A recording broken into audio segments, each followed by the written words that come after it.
আজ জুমার খুতবায় সংক্ষিপ্ত সময়ে বক্তব্যের বিষয় এতিম ও প্রতিবেশী।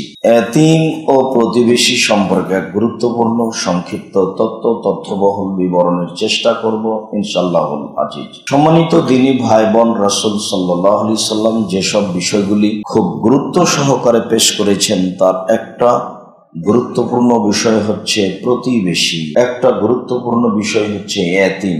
যুগ যুগ ধরে এই বিষয়ে একটা অনিয়ম চলে আসছে। মানুষ স্বাভাবিকভাবেই প্রতিবেশীকে হ্যস্ত করতে চায়। মানুষ স্বাভাবিকভাবে প্রতিবেশীকে তার সামান্য বাড়িঘর জমি জায়গা থেকে তুলে দিতে চায়। মানুষ সামান্য ব্যাপারে প্রতিবেশীর সাথে ঝগড়া বিবাদ করতে চায়। এইটা স্বাভাবিক গতি। আর শয়তানের একটা ওয়াদা অঙ্গীকার আছে যে আমি একাই জাহান্নামে যাব না, আদমের ছেলে মেয়েকে নিয়েই যাব। ও যখন বলেছে যে আমি তোমার সম্মানের কসম করে বলছি, আল্লাহকে বলছি, শয়তান, আমি তোমার ইজ্জতের কসম করে বলছি, আমি তোমার মর্যাদার কসম করে বলছি, লাউযবিয়ান্না, অবশ্যই আমি ভ্রান্ত করেই ছাড়ব আদমের ছেলে মেয়েকে। আমি একাই জাহান্নামে যাব না, ওদের নিয়েই যাব। আমি আপনার কসম করে এ কথা বলছি। তখন আল্লাহ বললেন, ঠিক আছে, আমিও ও ইজ্জতি ও ইরতিফায়ে মাকানি ও জালালি, আমার ইজ্জতের কসম করে বলছি, আমার সম্মানের কসম করে বলছি, আমার মর্যাদার কসম করে বলছি, আমি তাদের সর্বদা ক্ষমা করতে থাকব। তুমি তোমারটা করো, আমি আমারটা করব। তুমি কিভাবে আদমের ছেলে মেয়েকে জাহান্নামে নিয়ে যাও সেটা আমি দেখব। যতবার আমাকে বলবে আমি ততবার তারটাই মেনে নিব। আদমের ছেলে মেয়ে যদি তোমারটা বলেই থেকে যায় তাহলে জাহান্নামে, আর তোমারটা মেনে নেওয়ার পরে যদি আবার আমাকে বলে তাহলে জান্নাতে। তো তুমি আগে আগে চললে আমি পিছে পিছে আছি। জান্নাত দেওয়ার ব্যাপারে বলেছেন যে আদম সন্তানের সাথে আমার ওয়াদা, আমারটা দিয়ে দিলে আমি তারটা দিয়ে দেবো। আমারটা আগে দিতে হবে। সেটা কি? শিরক করা হবে না। যারা শিরক করলো না তারা আমার হকটা আমাকে দিয়ে দিল। আমি আমার হক পেয়ে গেছি। যখন আমি আমারটা পেয়ে গেছি তখন আমি আদম সন্তানকে জান্নাত দিয়ে দেব, আমি ওদেরটা দিয়ে দেব। তাই আল্লাহ নবী বলেছেন, মান মাতা লা ইউশরিকু বিল্লাহি ফাদাখালাল জান্নাহ। কেউ যদি মারা যায় শিরক না করে থাকে তাহলে জান্নাতে চলে গেছে। হাদিস বুখারী মুসলিম। তো আল্লাহ তাআলা বলেছেন আমি তো জান্নাত দিব, এটা আমার ওয়াদা, তবে আমারটা আগে দিতে হবে। আমারটা আগে দিয়ে দিলে আমি তার সাথে ওয়াদাবদ্ধ, আমি জান্নাতে দেব। আমারটা হলো শিরক করা হবে না। শিরক করলে আমি এটা ছাড় দিব না। তো ঠিক অনুরূপী শয়তান যতবার বলবে তাকে ভুল পথের কথা, প্রতিবেশীর সাথে মারামারির কথা, ততবার আমি বলবো সংশোধনের কথা। মারামারি হয়েছে, হাত ধরে ক্ষমা নিয়ে নাও। ভাই ভাই সমস্যা হয়েছে, ছোট ভাই বড় ভাইয়ের হাত ধরে ক্ষমা নিয়ে নিবে, আমি তাদের জান্নাতের পথ সহজ করে দেবো। আর এতিমের বিষয় তো আছেই। এতিম লালন পালন করলে তো আমি তাহলে তো একেবারে ও আর আমি একসাথে। তো আল্লাহ তাআলা এতিম ও প্রতিবেশীর বিষয়টি খুব বেশি বিবরণে রেখেছেন, যাতে করে মানুষ শয়তানের পাল্লায় পড়ে সারা জীবন ইবাদত করে সহজেই জাহান্নাম চলে না যায়। যেসব মাধ্যম দিয়ে মানুষ জাহান্নামে যাবে তার একটা বড় মাধ্যম হলো প্রতিবেশী। খুব ইবাদত করলাম কিন্তু প্রতিবেশীর কারণে, পাশের দোকানদারের কারণে আমি জাহান্নামে চলে গেলাম। কি করলাম? সারাদিন তো ভালো ইনকাম করেছিলাম, কিন্তু একটা গ্রাহক ওখান থেকে আমার কাছে আসলো, আমি বললাম ছি ছি করেছো কি? একটা জিনিসও ঠিক নয়, সবই মিথ্যে।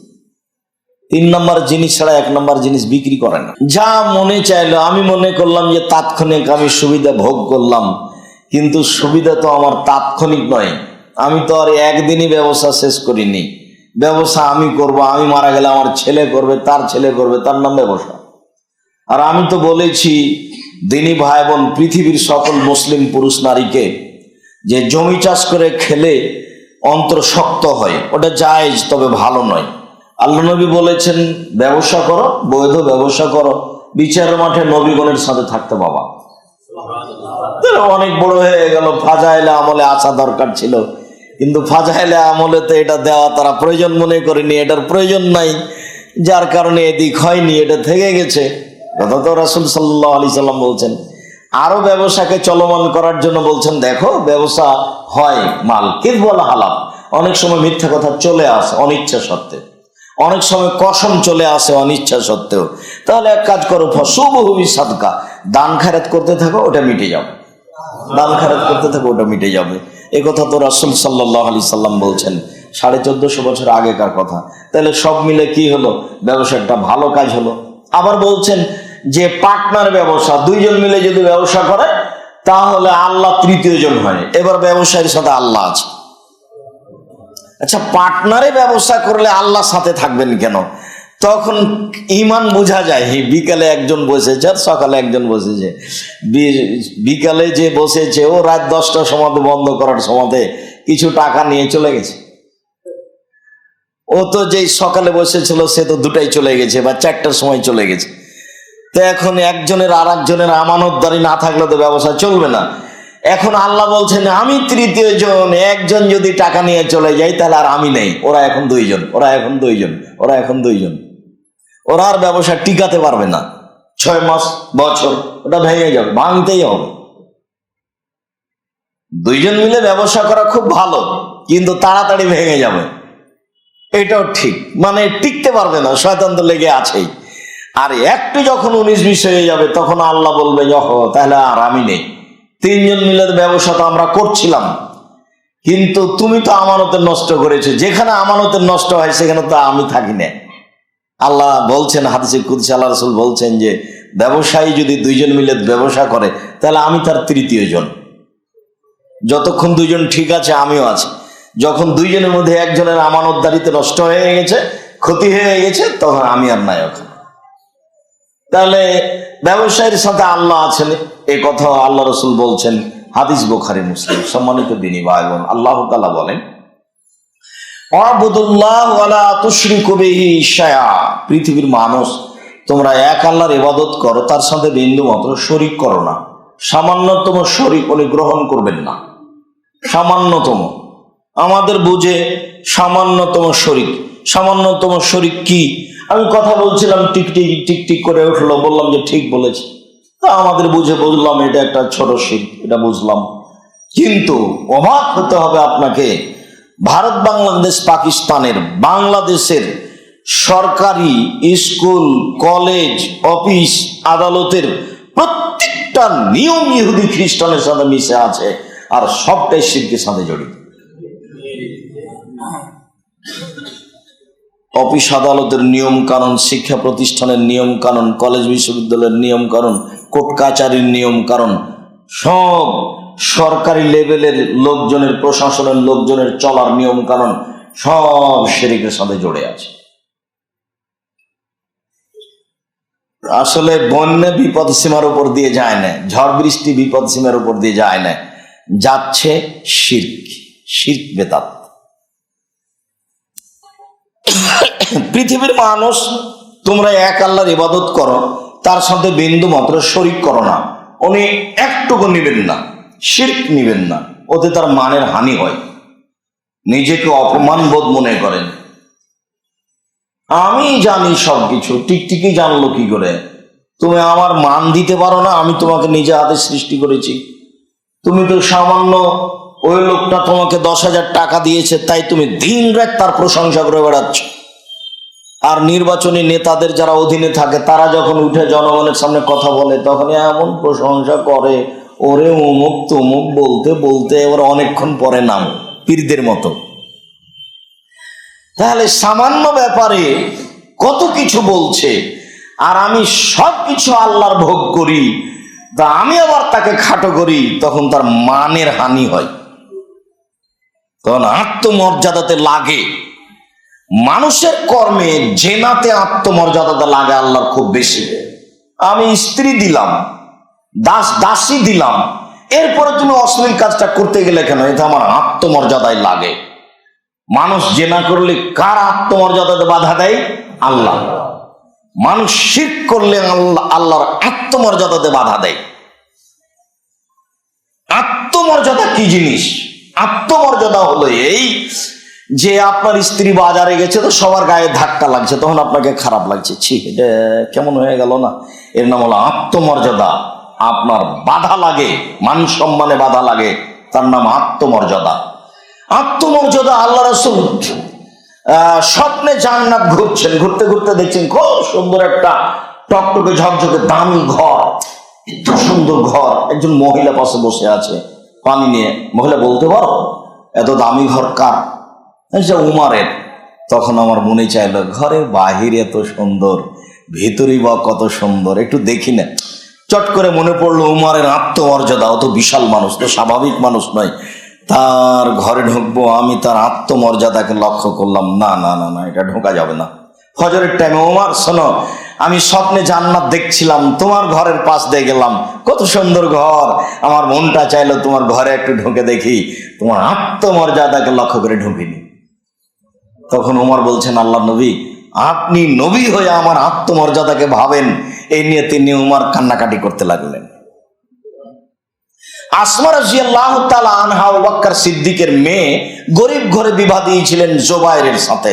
আবার আল্লাহ নবী তাকে একটা জমি চাষ করে খেতে দিয়েছিলেন, সেই জমিতে ছিল কিছু খেজুর গাছ। আসমা রাদিয়াল্লাহু তাআলা আনহা খেজুরের কিছু আটি বোঝা মাথায় করে প্রায় 2 কিলোমিটার দূরে, বাড়ি থেকে 2 মাইল দূরে, তো উনি মহিলা মানুষ, একটা খেজুরের আটি বোঝা মাথায় করে চলে যাচ্ছেন।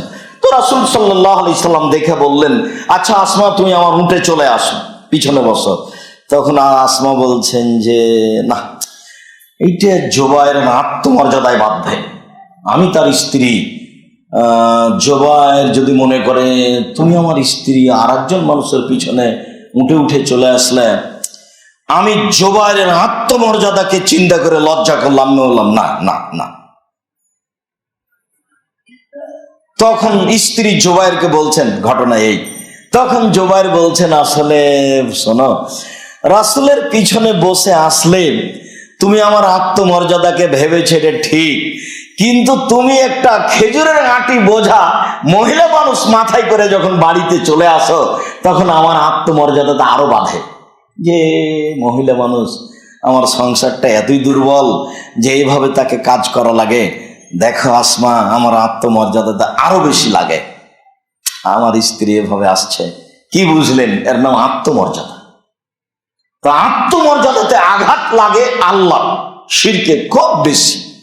মানুষ পাপ করলে অত তার আত্মমর্যাদাতে আঘাত লাগে না, মানুষ পাপ করলে তার সম্মানের হানি হয় না, যার কারণে এর নগদ একটা প্রতিদান আল্লাহ দিয়ে দিয়েছেন। এই শোনো, তুমি আমার আত্মমর্যাদায় আঘাত করেছ, যাও তোমার সব নেকি কেটে দিলাম, যাও তোমার নেকি রাখলাম না, বিচার পরে। তার আত্মমর্যাদাতে আঘাত লেগেছে, তখন সব কেটে দিয়েছে। যার জন্য শিরক করলে কি হয়? অতীতের সব নেকি কাটা যায়। আল্লাহ তাআলা বলেন, ওয়াবুদুল্লাহ ওয়ালা তুশরিকু বিহি শাইআ, পৃথিবীর মানুষ তোমরা এক আল্লাহর ইবাদত করো, তার সাথে বিন্দুমাত্র শরীক করো না। ওয়াবিল ওয়ালিদাইনি ইহসানা, পিতামাতার সাথে ভালো আচরণ করো। এটাও কঠিন। যেদিন পিতামাতা আদর করে, চুমা খায়, টাকা দেয়, পড়তে পাঠায়, বারবার জিজ্ঞাসা করে আব্বু কেমন আছো, বারবার জিজ্ঞাসা করে আম্মু ভালো থাকছো তো, টাকার প্রয়োজন হলে বলিও, ক্ষুধা লাগলে হোটেলে গিয়ে খায়ও, তখন তো খুব ভালো, মানে এ তো কোনো সমস্যা নেই, বাপ বেটা খুব ভালো মিল আছে, মা বেটি খুব ভালো মিল আছে।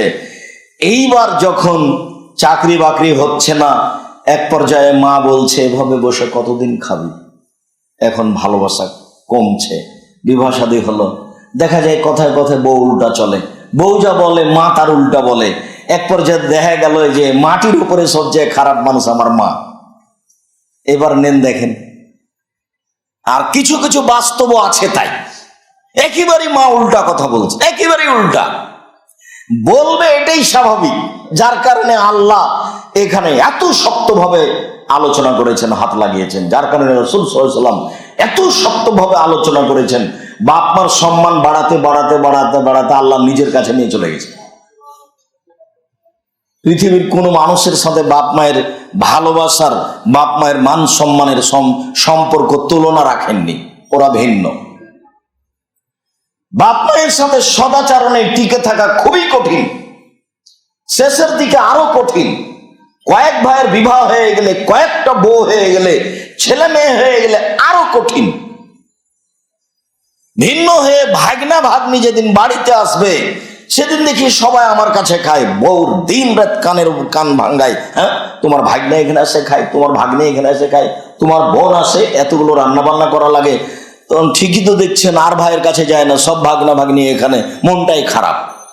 তখন আপনার মা দেখে শুনে বলল যে ঠিক আছে বেটা, তুমি ভিন্ন করে খাও, আমি এই অবস্থায় আমার বয়স 80 হলে কি হবে, আমি তো আর নাতি নাতনিকে ভারী মনে করতে পারি না, আমি তো আর তাদেরকে বাড়ি থেকে ধাক্কা দিয়ে বের করে দিতে পারি না, তুমি পারো, তোমার বউ পারে, আমি তো পারি না, তো যাক বেটা আমি ভিন্ন হয়ে খাই থাকি। তখন এইটা পথ। আপনি তো আর কখনো বুঝতে পারলেন না যে আমি মনে হয় ভুল বুঝেছি। কেন? আমি একাই থাকলাম, আল্লাহ আমাকে একাই আমার হাত দিয়ে রুজি দিলেন। আমি বিবাহ করলাম, 2 জনের রুজি আল্লাহ আমার হাত দিয়ে দিলেন। ছেলে হলো একটা, 3 জনের রুজি আমার হাত দিয়ে দিলেন। মেয়ে হলো একটা, 4 জনের রুজি আমার হাত দিয়ে দিলেন। এক ভাগ্নি আসলো 5 জনের, এক ভাগ্নে আসলো 6 জনের, এক বোন আসলো 7 জনের, মেহমান আসলো 8 জনের। যত লোক বেশি হবে সব লোকের রুজি আল্লাহ আপনার হাত দিয়ে দিবেন। তখন বাড়িতে এমনি বরকত হবে। এইটা তো আপনি বুঝতে পারলেন না, যার কারণে আপনি আপনার স্ত্রীর সাথে একমত হয়ে খেপে গেলেন। আপনার বলা দরকার ছিল, আম্মা চিন্তা করবেন না, আপনি খাবেন, আব্বা খাবে, ভাগনা খাবে, ভাগ্নি খাবে, বোন খাবে, আমার বাপের যৌথ আত্মীয় স্বজন আছে, বংশসূত্রের আত্মীয় স্বজন, আমার আব্বার বন্ধুত্ব আত্মীয় স্বজন, সবাই আমার কাছে খাবে। ঘোষণা দিয়ে দিলাম, আপনি চিন্তা করবেন না। তাহলে রুচি বেশি হয়ে যাবে। কিন্তু এটা ভাবে কে? আপনি তো রান্না বান্না করেন না, করে তো বউ। আমি তো একদিন বলেছি যে আপনার বাপের অভ্যাস ছিল এসার টাইমে মসজিদ থেকে বের হওয়ার সময়, কে মুসাফির? জি আমি নোয়াখালীর ভাঙা বাড়ি। রাতে খাওয়া হয়েছে? জি না। চলেন, নিয়ে গেছেন। এখন তো বউ একবারে খেপে লাল হয়ে গেছে। হ্যাঁ, তুমি হোটেলে খাবার নিয়ে আসনি, বাড়িতে নিয়ে চলে এসেছো, এমন ধমক দিয়েছে। পরের দিন এখন এশার সালাতের পরে চুপে বের হয়ে চলে যাচ্ছেন। ডানে বামে কে আছে আর বলতে পারেন না। আপনার বাপের ওটা অভ্যাস ছিল, আপনার বাপের সামনে আপনার মায়ের ক্ষমতা নেই, মুখ খুলে কথা বলতে পারে। 10 জন মেহমান হয়ে গেল, আপনার মাকে রান্না করে দিতে হবে, এটা তার গতি ছিল।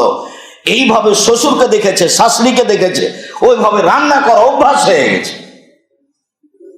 বুঝে নিয়েছিল আপনার মা যে এইভাবেই চলতে হবে।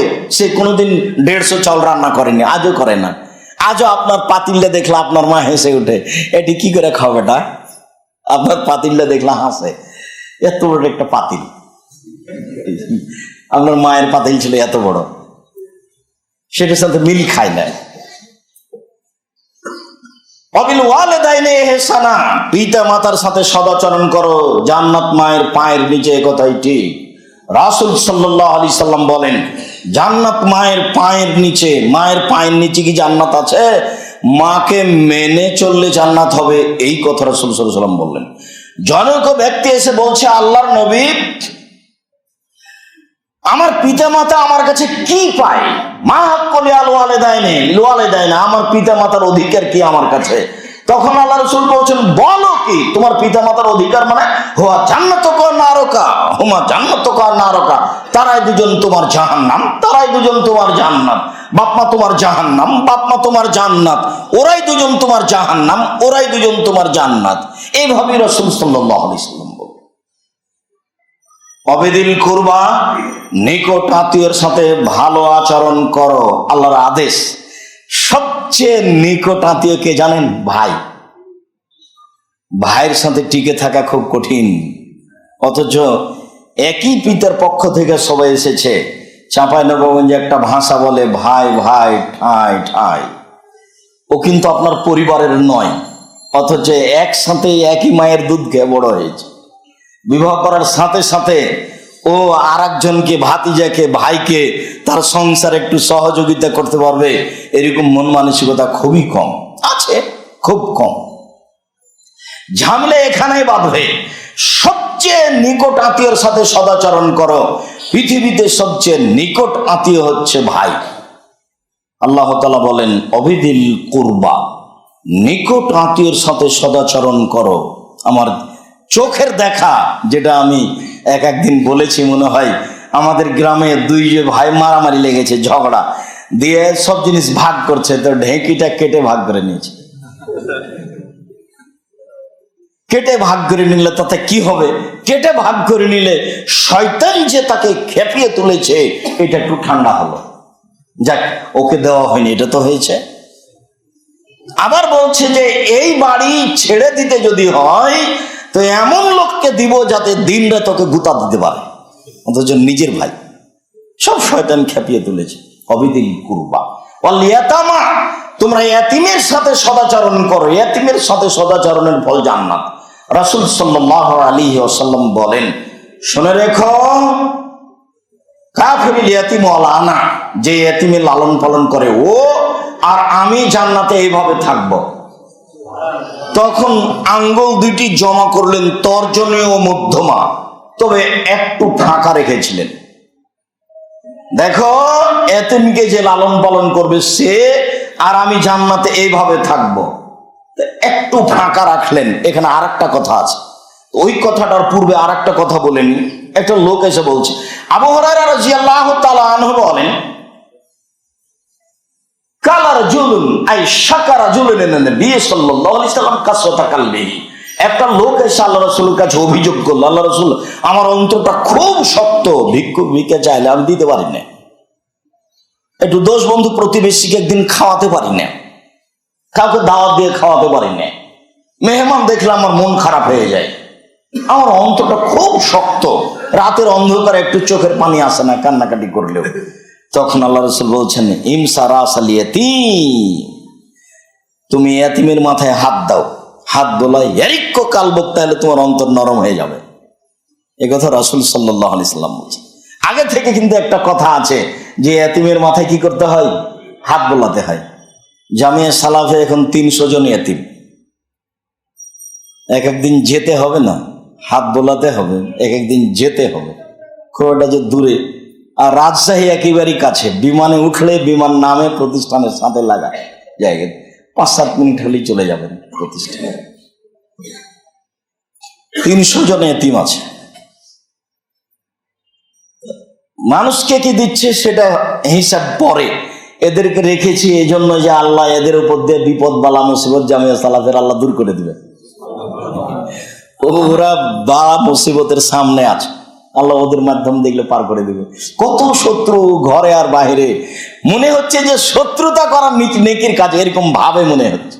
একবারে প্রতিষ্ঠানের পাশে যা কিছু করা লাগে ধর্মের নামে, আরো কত কি আলেম ওলামাকে লাগিয়ে নিজে লেগে জীবন বাজি রেখে প্রতিষ্ঠানের ক্ষতি করার চেষ্টা করছে। একবারে হুজুর মানুষ, অবাক হতে হয়। কেমন পৃথিবী, কিয়ামতের পূর্ব লক্ষণ।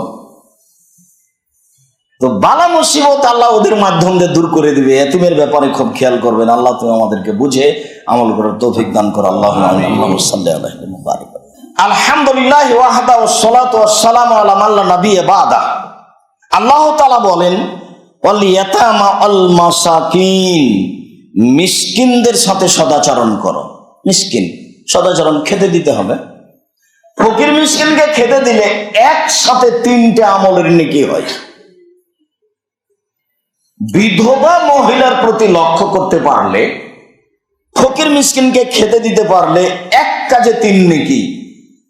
এক কাল মুজাহিদ, আল্লাহর পথে জেহাদ করলে যত নেকি হয়, দুস্থ গরিব ফকির মিসকিনকে খেতে দিলেই তত নেকি হয়। 2 অসিয়াম, নিয়মিত রাতে নফল, নিয়মিত নফল রোজা সিয়াম থাকলে যত নেকি হয়, দুস্থ গরিব ফকির মিসকিনকে খেতে দিলে তত নেকি হয়। 3 তাহাজ্জুদ, রাতে নিয়মিত তাহাজ্জুদ সালাত আদায় করলে যত নেকি হয়, দুস্থ গরিব ফকির মিসকিনকে খেতে দিলে তত নেকি হয়। 3টে সমান একটা, 3টাই কিন্তু এক একটা বিশাল। জেহাদ কিন্তু বিশাল ব্যাপার, বিনিময় জান্নাত। আল্লাহ একটা রাতে তাহাজ্জুদ পড়া বিশাল ব্যাপার, রাতে তাহাজ্জুদ মানে জান্নাত। আর একটা হলো নিয়মিত নফল সিয়াম, মানে মান বেড়ে যাবে, সবচেয়ে দামি জান্নাত। নিয়মিত নফল সিয়ামের রোজার ফলাফল কি? দামি জান্নাত। তাহলে তিনটার সমন্বয় হয়ে গেল ফকির মিসকিনকে খেতে দেওয়া। যেই ফকিরকে আপনি দিন রাত বলছেন মাফ করো, মাফ করো, মাফ করো, আপনি আমার পরামর্শ নিচ্ছেন না কেন? কতদিন আপনাকে আমি বললাম, আপনি আপনার স্ত্রীকে বলে দিবেন, এই শোনো, বাড়ি থেকে বের হওয়ার সময় 200-100 খুচরা টাকা দিও, তো 10 টাকা 20 টাকা দিও, যতবার আসবে আমি পকেট থেকে বের করে দিয়ে দেবো। পকেটে আমার 500 টাকার নোট থাকে, তখন আমি দিতে পারি না, তখন আমি বলি মাফ করো। কত ফকিরের কাছে ক্ষমা চাই বলো তো? আর তোমাকে বলি, তুমি একটা যুবক ছেলে, কেন তোমার এটা মনে থাকে না? তুমি তোমার মাকে বলে দিবা যে আম্মা বাড়ি থেকে বের হওয়ার সময় আমাকে কিছু খুচরা টাকা দিবেন। যত ফকির মিসকিন আসবে আমি তাকে 5 টাকা 10 টাকা দিব। আমি খালি বলি মাফ করো, মাফ করো। তা আমি একটা মানুষ, আমার বাপের অর্থ সম্পদ ভালো আছে, আমি দিন রাত ফকিরের কাছে ক্ষমা চাইবো? এটা কথা হলো? ফকিরের সাথে আমাকে ফকিরের কাছে ক্ষমা চাইতে হবে, এই কোন অভ্যাস? এটা তো ভালো না।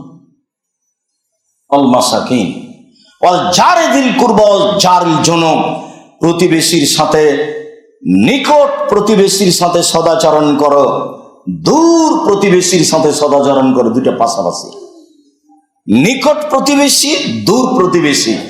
নিকট প্রতিবেশী বাড়ির সাথে লাগা। আয়েশা রাদিয়াল্লাহু তাআলা আনহা বলেন, আমি বললাম আল্লাহ রাসূল, ইন্নালি জারাইনে এলা আইয়িহিমা উহুদি, আমার 2টা প্রতিবেশী আছে, আমি ওদের হাদিয়া দিতে চাচ্ছি, একটু তরকারি দিয়ে পাঠাবো। তা আমি 2 জনকে দিতে পারবো না, তো কাকে দিব? এবার আল্লাহ রাসূল উত্তরে বলছেন, এলা আকরাবেকা মিনকে বাবান, তোমার বাড়ি থেকে যার দরজার নিকটে তাকে দাও। ওর সাথে আপনি কিন্তু টিকে থাকতে পারেন না। আপনি জানেন যে ওর ওই প্রতিবেশীর বাড়িতে যে মহিলা আছে, সেই মহিলার কাজই হলো আপনার বদনাম করা, আর এটা আপনি খুব ভালোভাবে জানেন। দেন এখন দেখি কেমনে দিবেন। আয়েশা রাদিয়াল্লাহু তাআলা উত্তর পেয়ে গেলেন যে তুমি তো একদিনই 2 জনকে দিতে পারবে না, ইলিশ মাছ রান্না করেছো, তো তোমার বাড়ির সাথে যার দরজার নিকটে তাকে দাও। এটা আল্লাহ রাসূলের পক্ষ থেকে সিদ্ধান্ত। ইলিশ মাছের কথা তো আর ওখানে নেই, মানে উনি কিছু দিতে চাচ্ছেন, যাই দিতে চাক, কিভাবে শুরু করবে? বলে তোমার ঘর থেকে দরজা যার নিকটে, এটা নিকট প্রতিবেশী। রাসূল সাল্লাল্লাহু আলাইহি সাল্লাম বলেন, সংক্ষিপ্ত এখানে কথা, আউয়াল খাসমাইনে ইয়াউমুল কিয়ামাত জারানে, বিচার মাঠে প্রথম বিচার হবে 2 প্রতিবেশী। দিনরাত শুনেছি প্রথম বিচার হবে সালাতের, নামাজের। আল্লাহ রাসূল সাল্লাল্লাহু আলাইহি সাল্লাম এখানে বলছেন প্রথমে বিচার হবে 2 প্রতিবেশীর। আল্লাহর হকে প্রথম বিচার হবে সালাতের, আর মানুষের হকে, মানুষের একটা অধিকার আছে বসবাস করার জন্য, দোকানপাট খুলে রাখার জন্য, জমি জায়গা চাষ করে খাওয়ার জন্য। ওর জমির পাশে আমার জমি, ওইও চাষ করে আমিও চাষ করি, জমি জায়গা তো আমার প্রতিবেশী। দোকানে প্রতিবেশী, ওর দোকান যেখানে আমার দোকান সেখানে। বাড়িতে প্রতিবেশী, ওর বাড়ি যেখানে আমার বাড়ি সেখানে। এই যে প্রথম বিচার হবে মানুষের পরস্পর হকে। 19-20 হয়ে গেলে জান্নাত হবে না, প্রথম বিচার হবে প্রতিবেশী নিয়ে। রাসূল সাল্লাল্লাহু আলাইহি সাল্লাম এই কথাই বলেন, আল্লাহর হকে প্রথম বিচার হবে সালাতের, আর মানুষের হকে প্রথম বিচার হবে 2 প্রতিবেশী। তাই রাসূল সাল্লাল্লাহু আলাইহি ওয়াসাল্লাম বললেন যে লাইসাল মুমিন আল্লাযী ইয়াসবাউ ওয়া জারুহু জায়, ওই মানুষ মুমিন নয় যে মানুষ নিজে খায় ভালো থাকে, প্রতিবেশী ক্ষুধার্ত থাকে।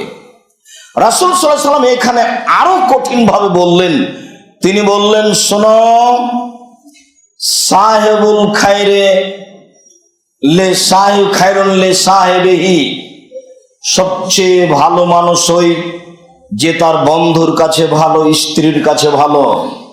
অখায়রুল জারে অখায়রুল জাওয়ারে খায়রুল লে জারিহি, সবচেয়ে ভালো মানুষ সেই যে তার প্রতিবেশীর কাছে ভালো, যে তার প্রতিবেশীর কাছে ভালো সেই সবচেয়ে ভালো, তার সাথে টিকা বড় কঠিন। একজন সাহাবী এসে বলছেন, আল্লাহর নবী, কাইফা আন আলামা আন্নি এজা আহসান্ত আও এজা আসাত, আমি কিভাবে বুঝবো যে আমি ভালো মানুষ?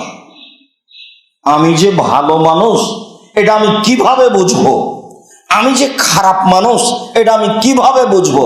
আমার নিজের খারাপ এবং ভালো হওয়ার প্রমাণ কি? তখন আল্লাহ রাসূল বলছেন এই যে ইয়াকুলু জিরানা কান্তা হাসান্তা ফাকাদ হাসান্তা, তোমার প্রতিবেশী যখন বললে তুমি ভালো তখন তুমি ভালো। ওই যে ইয়াকুলু আসাতা, আর ওই সামেতা মিন জিরানাকা ইয়াকুলু আসাতা ফাকাদ আসাতা, আর যখন তুমি তোমার প্রতিবেশীর মুখে শুনবে তুমি খারাপ তখন তুমি খারাপ। কঠিন হয়ে গেল না? কঠিন হয়ে গেল।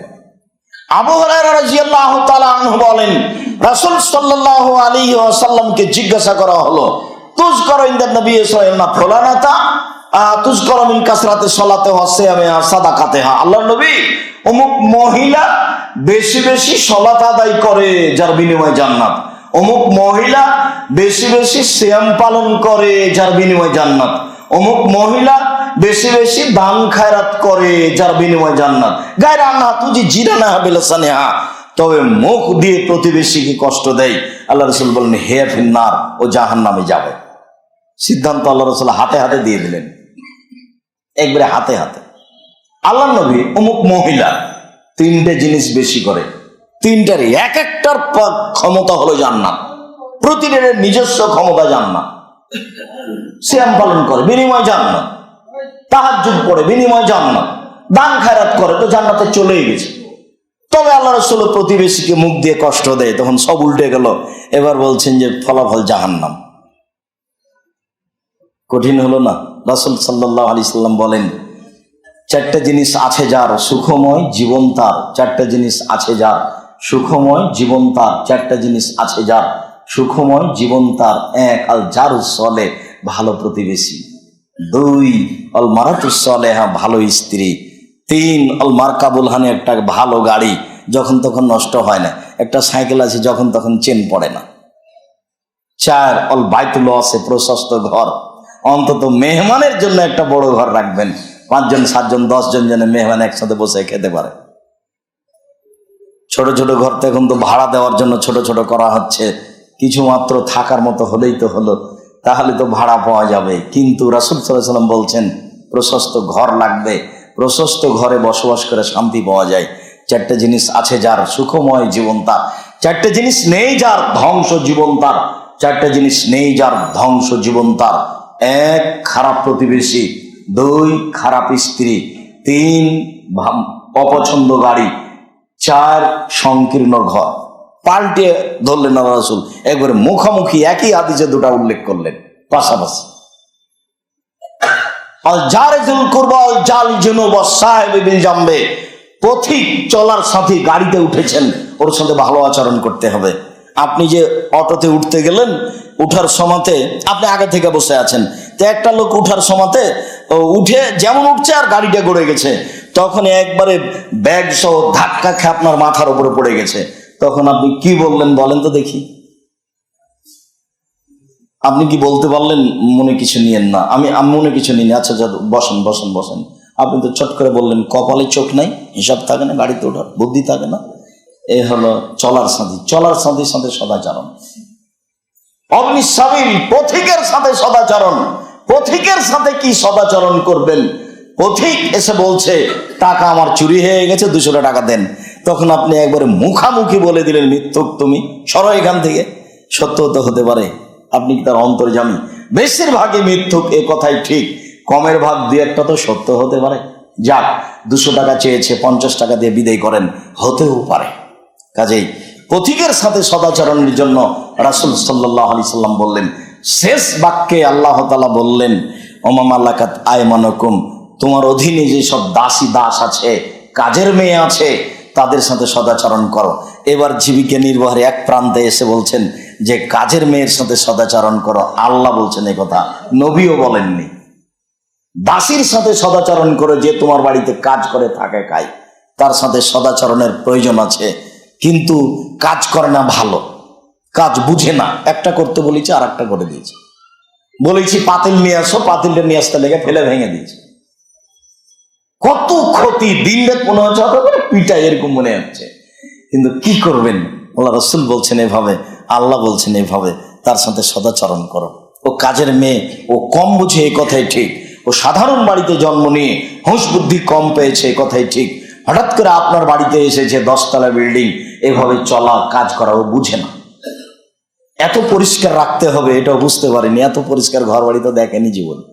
এখন যদি একদিন 24 ঘন্টার মধ্যে তারটাই সবটাই হাতে হাতে নেন, আপনার স্ত্রীও চায়, তাহলে আপনাদের দুইজনেরই, আমাদের দুইজনেরই বোকামি হচ্ছে, এটাও করে দিতে পারবে না। তাকে একটা পর্যায় লাগবে, বুঝতে সময় লাগবে। এই পর্যন্ত আপনাকে সুযোগ দিতে হবে। এমনিতে গালি দিলেন, একটা থাপড় মেরে দিলেন বা কিছু বলে ফেললেন, সবটার বিচার হবে। রাসূল সাল্লাল্লাহু আলাইহি সাল্লাম বলেছেন এই কথা। আল্লাহ তাআলা শেষে এসে বলছেন যে যারা অধীনস্থ কাজের মহিলা পুরুষ দাস দাসী, তাদের সাথে সদাচরণ করো। শেষে বললেন আল্লাহ তাআলা অহংকারীকে ভালোবাসেন না। সবটার শেষ বাক্য অহংকারী।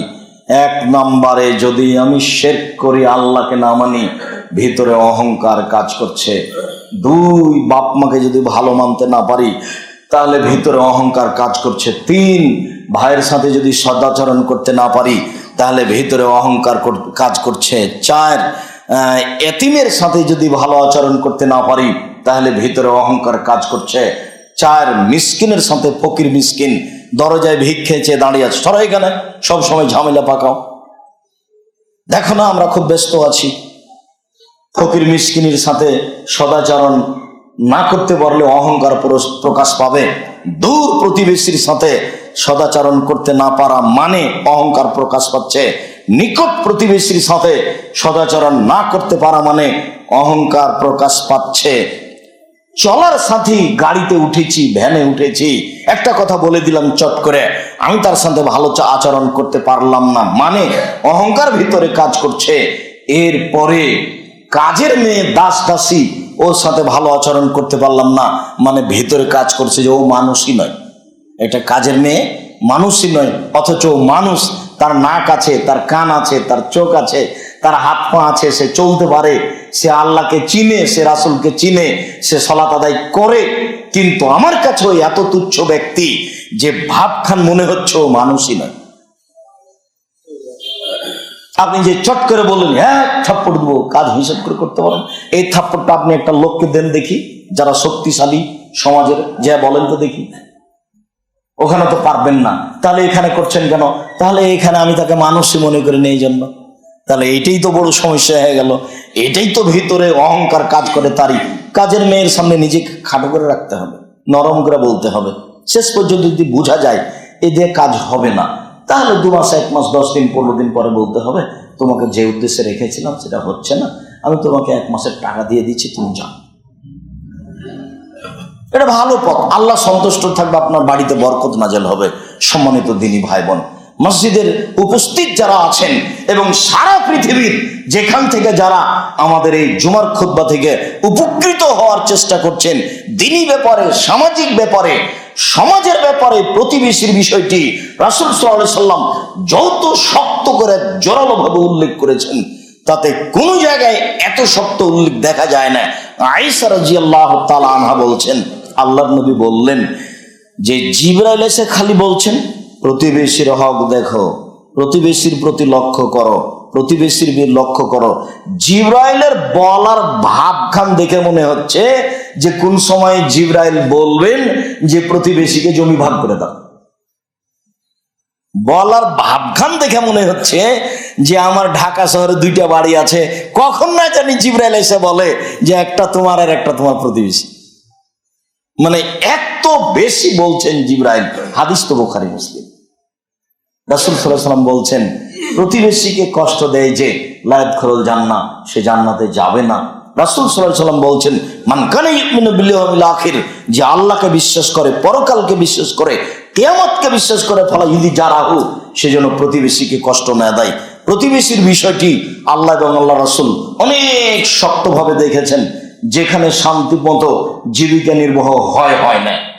অবাক প্রতিবেশীর ছেলে, আরে প্রতিবেশী কেমন মানুষ, আমার বাচ্চাটা ভাত খেয়ে প্লেটের পানিটা এভাবে চালিয়ে দিয়েছে, তো বাচ্চা অত খেয়াল করেনি যে তার দেওয়ালের সাথে লেগে গেছে।